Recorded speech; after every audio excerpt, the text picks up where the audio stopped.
tapi juga agak sulit.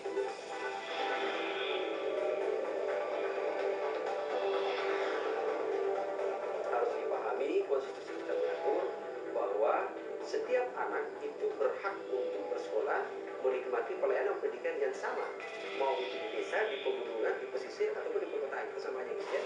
Dan negara di situ harus hadir.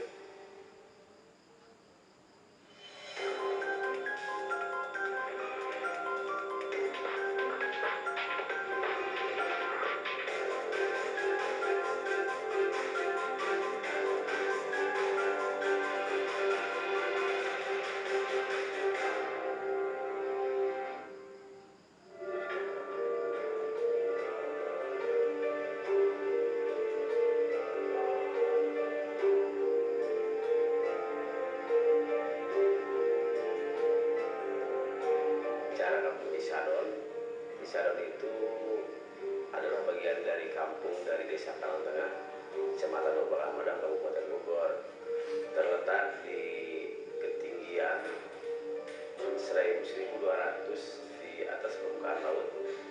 Di sana itu Cisadon itu sejarahnya adalah dulunya bekas kebun tanaman kina dari waktu zaman Belanda.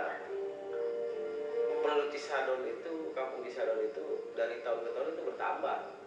Awalnya itu di sana itu cuman ada kurang lebih 3 kepala keluarga. Cuman tahun bertambah terus gitu ya. Ada juga yang dari pendatang itu dari luar dari Desa Karangtengah. Ada beberapa, ada kalau nggak salah 2 kakak atau 3 kakak ya, dari desa, dari Kecamatan Sukamakmur, kecamatan tetangga itu ada juga. Jadi tiap tahun itu tetap bertambah.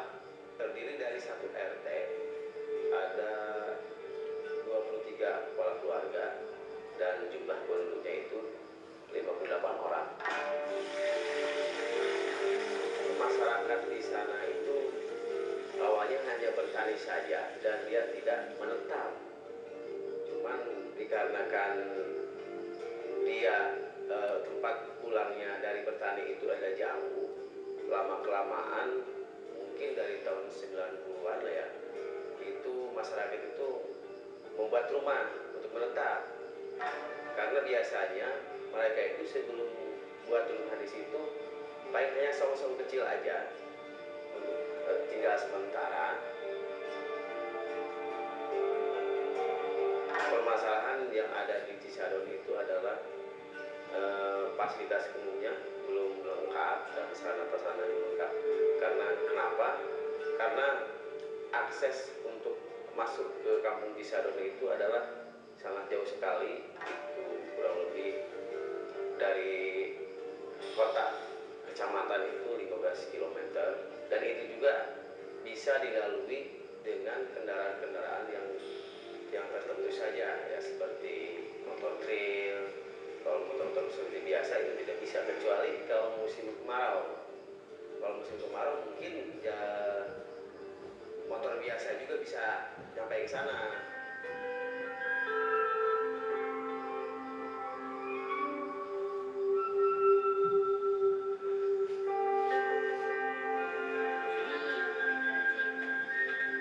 Cita-citanya pengen jadi apa? Ustazah. Pengen jadi ustazah? Dulu tuh sempat sekolah nggak, Cak? Sampai kelas berapa? Kelas 2. Sampai kelas 2 di SD mana, Cak? Karangtengah 2. Karangtengah 2. Terus kenapa Ica berhenti sekolahnya? Kecapean. Jauh. Jalannya nanjak, banyak longsor. Kalau ke sekolah, jaraknya dari sini sampai ke sekolah itu tuh kalau jalan berapa jam? 3 jam. 3 jam. Jalan kaki? Ya.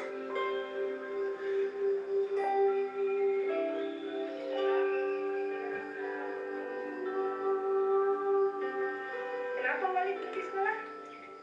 Jauh kesananya, kangen sama ibu di sini, kali di sana.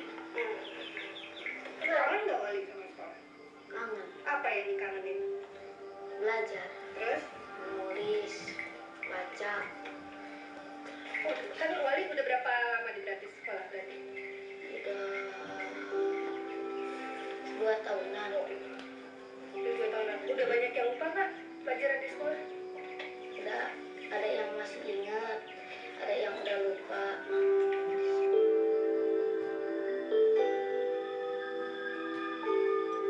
Sekolah dulu di kampung, kalau sekarang mah enggak, berhenti. Ya jauh, perjalanannya jauh, 3 jam satu jalan satu kali. Cuman 3 jam itu nyampe ke rumah doang, kalau di rumah ke sekolah sejam. Nah gitu, jauhnya mah nggak apa-apa lah kalau kita jauh. Saya yang paling beratnya dana sehari-harinya nggak kuat itu. Kalau saya bagi dua kayak orang ngedua gitu, ada di sini nggak ada di bawah, ada di bawah nggak ada di sini. Di situ repotnya Bu. Ya capek, penghasilannya nggak memadai gitu, nggak sesuai dengan pengeluaran. Kadang dapat 20 juta, kadang ada kalau kurang mah penghasilannya 15 juta 1 tahun, itu dipakai. Makanya itu nggak cukup Bu, dipakai 1 tahun uang segitu, yang makan banyak, orang banyak.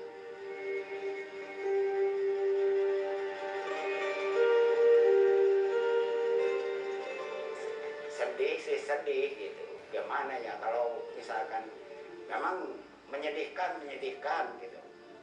Bapak juga bodoh orang bodoh begini gitu. Apalagi anak saya nanti gimana? Ada saya pikir ke situ. Cuman kalau nggak ada gimana tuh gitu.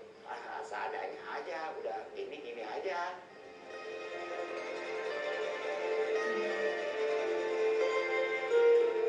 Masalah di sana pendidikan, terutama anak-anak kecil ya, yang sebetulnya ya wajib sekolah, masih wajib sekolah. Dari pihak pemerintah sih belum ada ya, belum ada yang istilahnya terjun langsung ya untuk mengatasi permasalahan itu. Nggak tahu ya, kita juga kemarin udah ada udah ngobrol-ngobrol sama mereka gitu ya, sama dari pihak UPT pendidikan juga, tapi sampai saat ini belum ada yang real yang dikerjakan sama mereka.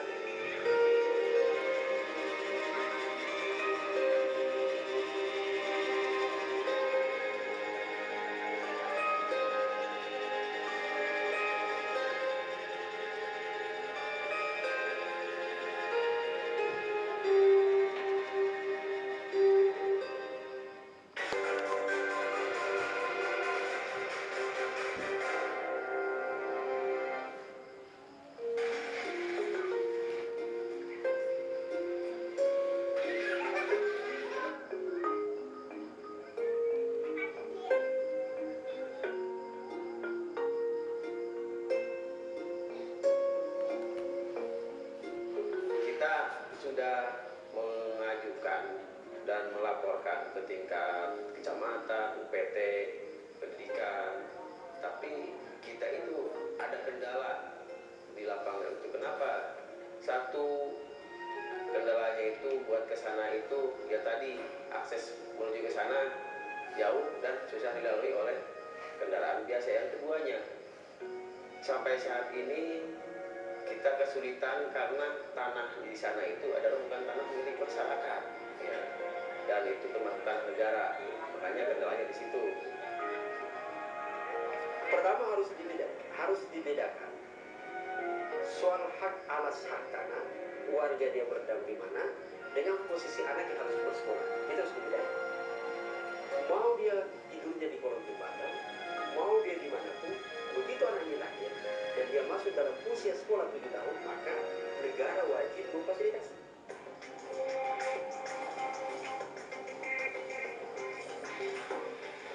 Sebetulnya persoalannya bukan ada laporan atau tidak ada laporan, karena dari mulai desa, kecamatan, kabupaten, malah sampai tingkat nasional itu kan ada mekanisme untuk renbang desa dan kecamatannya diusulkan atau tidak.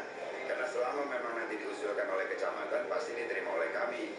dan saat diterima oleh Dinas Pendidikan Kabupaten Bogor, insya Allah akan ditindaklanjuti selama tentunya anggarannya tersedia.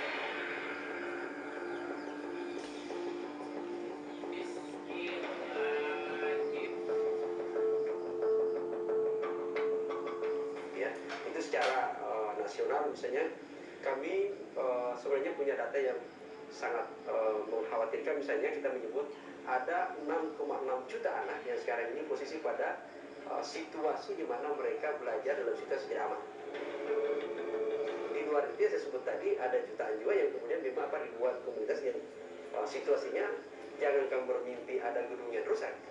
Seperti apa wujud sekolah itu pun mereka tidak pernah lihat itu. Padahal harus dipahami konstitusi kita mengatur bahwa setiap anak itu berhak untuk bersekolah, menikmati pelayanan pendidikan yang sama, mau itu di desa, di pegunungan, di pesisir ataupun di perkotaan, itu sama aja gitu ya. Dan negara di situ harus hadir.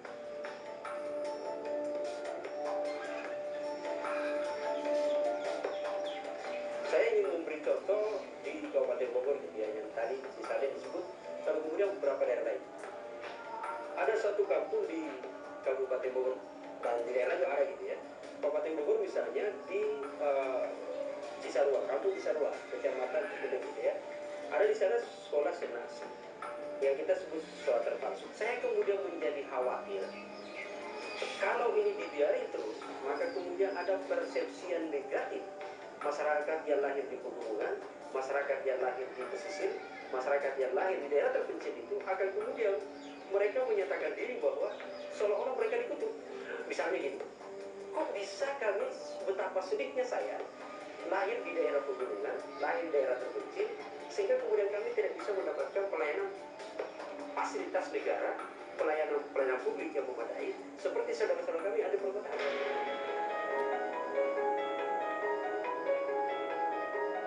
Ya begini, kita berbicara pendidikan, Kabupaten Bogor itu punya program pendidikan pada dua hal. Yang pertama adalah peningkatan aksesibilitas, yang kedua peningkatan kualitas. Nah, persoalan mengenai anak yang tidak bisa bersekolah salah satunya adalah problem aksesibilitas. Sebetulnya sekolah dasar kita cukup banyak, ada 1.543 SD. Dibandingkan misalkan dengan 400 lebih desa. Cuma masalahnya banyak kampung-kampung kita yang masih agak terisolir, yang tidak bisa ditempuh misalkan dengan kendaraan roda 4 dan lain sebagainya, sehingga mau tidak mau ya harus ada sarana-sarana pendidikan tertentu.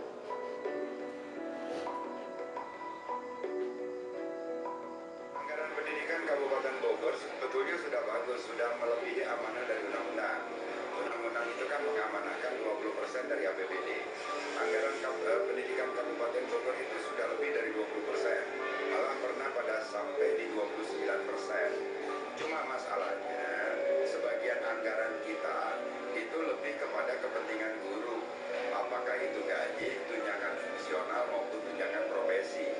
Nah, sementara untuk kita bisa merehabilitasi sekolah-sekolah yang rusak, setiap tahun itu kita hanya mampu kira-kira di 270-an titik.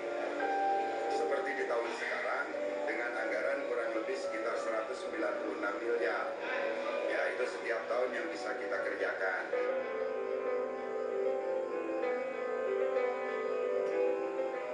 Kita punya basis data, tapi tentang sekolah mana yang memang akan tahun ini katakan memperoleh prioritas, semuanya ada mekanismenya. Pertama melalui musrenbang.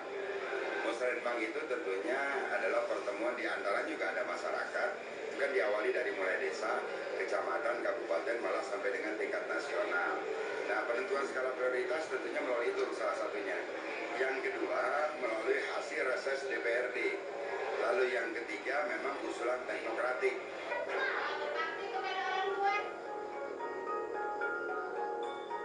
Dulu waktu awal konsepsi dasar kita soal konstitusi, undang-undang Sisdiknas itu kemudian menyatakan 20% itu adalah ke prasarana dasar gitu. Yang ironis sekarang kemudian justru tidak ke guru, tidak ke anak, tapi kemudian masuk di belanja operasional, masuk di perkantoran, tinggal di dinas gitu ya. Itu yang saya kira kemudian jadi totali budget kita itu agak gede, misalnya ada lebih, misalnya Kabupaten Bogor ya, setiap tahun itu melebihi dari 30%. Melebihi dari 20% konstitusi kita kan. tinggi belanja APBD kita tinggi, lalu kemudian pendidikan yang berlebih, tapi kemudian alokasinya ke sekolah tidak begitu maksimal. Ke sekolah pun itu kalau kita lihat sekolah yang mana gitu ya, yang kami istilahkan itu tidak tepat sasaran. Misalnya ada banyak sekolah yang kita setiap tahun biayain, sekolah itu baik, tapi karena dia dekat atau punya akses yang lebih ke dalam, kemudian mereka mendapatkan. Tapi sekolah-sekolah yang ada di terpencil, di pedesaan atau kemudian di pegunungan, itu pun mereka susah sekali mengakses karena satu, tidak ada orang dalam di pengambil kebijakan.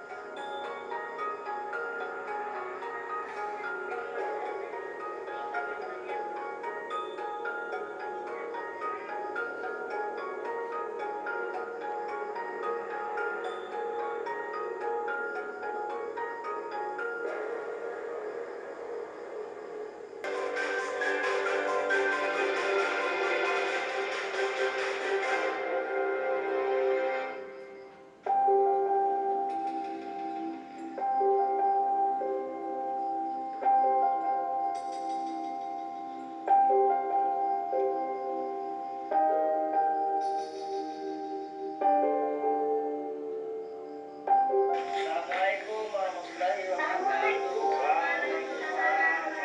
Kalau kau suka hati semuanya, Alhamdulillah untuk 3 tahun sekarang ini sudah ada relawan yang bekerja sama dengan masyarakat juga berswadaya itu mendirikan sekolah. Itu juga sekolah hanya sementara saja karena mereka itu belajar hanya di waktu libur saja, Sabtu dan Minggu, karena relawan-relawan itu bisa mengajar kesannya itu Sabtu dan Minggu. Alhamdulillah sudah dibantu oleh relawan-relawan dan fasilitas-fasilitas yang ada juga seperti mushola sekarang sudah ada dan dibantu oleh relawan juga.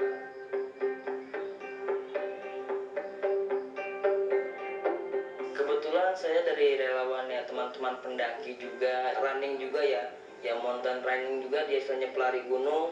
Ya tanpa sengaja teman ini ya melewati desa Cisadon dan tanpa sengaja dia bilang ke saya, lalu coba saya bermain kemari, saya survei, lalu saya bikin sebuah gebrakan ya bakti sosial awalnya untuk selanjutnya kegiatan di sini.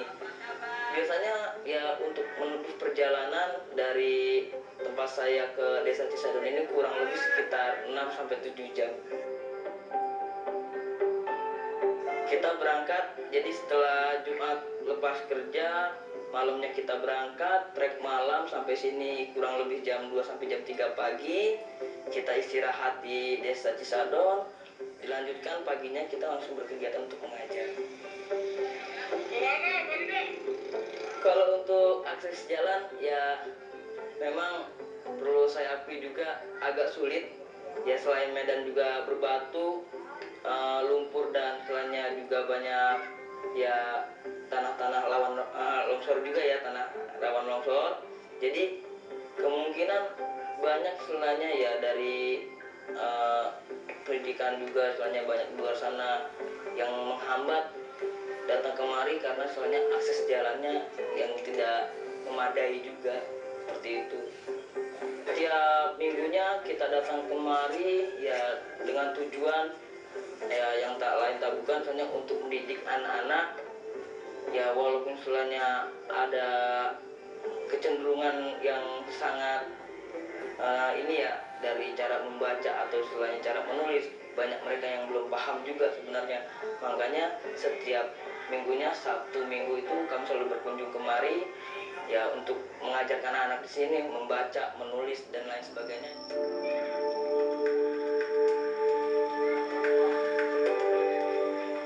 Tujuan kami sebenarnya ya sangat berarti ya untuk pendidikan atau kemajuan di desa yang terpencil seperti ini ya, terutama dari pendidikannya yang terpenting. Soalnya kenapa pendidikan itu untuk anak-anak di sini sangat ya memilukan kalau menurut saya. Akses sekali lagi dan fasilitas pendidikan yang sangat minim, terbatas. Jadi tanpa ada ya colekan sedikit pun atau sentuhan dari luar untuk datang kemari, sehingga anak-anak di sini pun ya kurang mendapatkan pendidikan seperti anak-anak di luar desa atau misalnya di dalam perkotaan.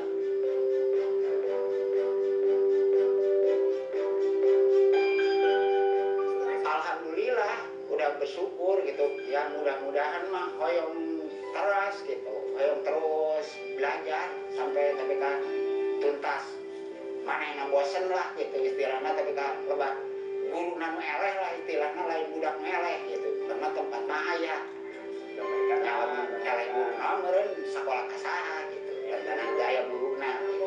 Biar tetap semangat gitu ya, juga cuman bisanya doa doang gitu, mendoakan lah sama anak mah cerdas gurunya biar ini nggak ada apa-apa di perjalanannya.